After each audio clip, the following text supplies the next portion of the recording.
Alright then, so currently when we land on our homepage, this fetch for data starts using our custom hook, and once it completes, it tries to update the state in the home component.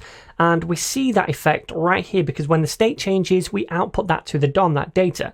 However, if while the data is still trying to be fetched, while it's still loading, we then go to another page before the fetch completes, we get an error. Let me demo this.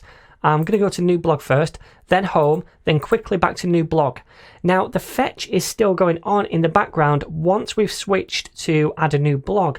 And therefore, when the fetch is complete, it still tries to update the state in the home component. But hang on, the home component isn't in the browser anymore. And that's why we get this error, because it's saying we can't perform a React state update on an unmounted component. The unmounted component is the home one. So we need a way of stopping the fetch when the component using it unmounts. So if we go home and then quickly to new blog, we want to stop that fetch from carrying on. Now to do this, we'll be using a combination of the cleanup function in a useEffect hook and something called an abort controller in JavaScript. So first of all, what I'm going to do is go to the useFetch hook that we have right here. And we want to, first of all, run a cleanup function when the component that uses this hook and this useEffect right here unmounts. So how do we create this cleanup function? Well, all we need to do is place the cleanup function inside useEffect and we just return it. That's all we do. We return a value inside useEffect and that value is a function. And then when the component that uses this useEffect or this useFetch hook unmounts, it fires that returned cleanup function. So I'm going to do this below set timeout right here.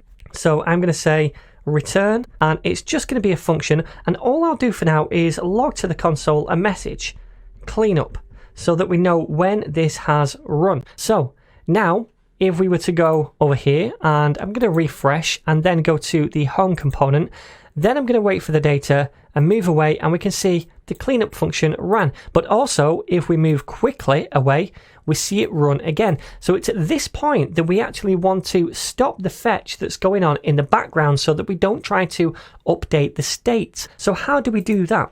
Well, to do that, we're going to use what's known as an abort controller. So let me first of all create this abort controller, then I'm going to explain how we can use it. So we'll do that inside useEffect at the top above the set timeout, and we're going to store this in a constant. I'm going to call it abort, if I can spell it, that is cont. And you can call that constant what you want, it doesn't matter, but we set it equal to a new abort controller, like so. So we have this abort controller, and what we can do with it is we can associate it with a specific fetch request. And then once we've associated it with a fetch, we can use that abort controller to stop the fetch. And that's what we want to do. So the way we associate it with a fetch is by, first of all, adding on a second argument to fetch, which is kind of options for the fetch, and then using the signal property. And we set that equal to abort cont, which is our constant, dot signal like so. And that's all there is to it. Now we're associating this abort controller with this fetch. And then we can use this now to stop that fetch. And we want to do that inside this cleanup function. So let's replace this with abort cont dot, and then we use the abort method like so. So what this does is abort whatever fetch it's associated with, which is this one. And so therefore it's not going to carry on with the fetch, it's going to pause it. So let's give this a whirl. I'm going to save it and then I'm going to refresh first of all. Then I'm going to go home and then move away quick. And we still get the error. So what's that about? Well, when we abort a fetch, what happens is the fetch then throws an error, and we're catching that error over here. And when we catch an error, we're then updating the state. So we're still updating the state. We might not be updating the data anymore because we've stopped that fetch, but we're still updating the state. We set is pending and also the error, and therefore we're still trying to update the home component with that state.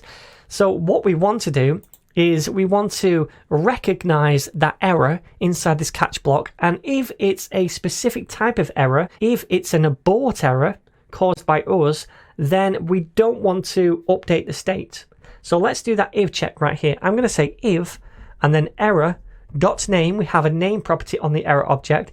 If that's equal to abort error, like so, make sure you get your capitals here and here, then we don't want to update the state. All I'm going to do is console.log and we'll just say fetch aborted. So we know this has happened. Now, otherwise, if that is not the error name, at that point, we still want to update the state, because if we get a different kind of error, like a network error or a server error, we still want to let the user know, and we still want to set is pending to false. It's only if we abort the fetch right here, and the error name is abort error, then we don't update the state, and we just log this to the console. So hopefully that will solve the problem of the component trying to update, and we won't get that error anymore. So let me save this and refresh to get rid of that error. Then I'm going to go to the home component and move away quickly. And now we can see the fetch was aborted. Awesome. So this now works, and we don't get that error message. So that's how we can use the cleanup function and an abort controller. So what I also want to do now is just get rid of useState and useEffect inside the home component, because we still have them imported, but we're not using them inside there anymore. We use them inside this file. So let me go over here and we can get rid of this line because we don't need it. Save it, and hopefully we'll get rid of that warning over here if we refresh. Yep, we do. Awesome. So that's all working now. So next up, I want to return to the router and talk about route parameters.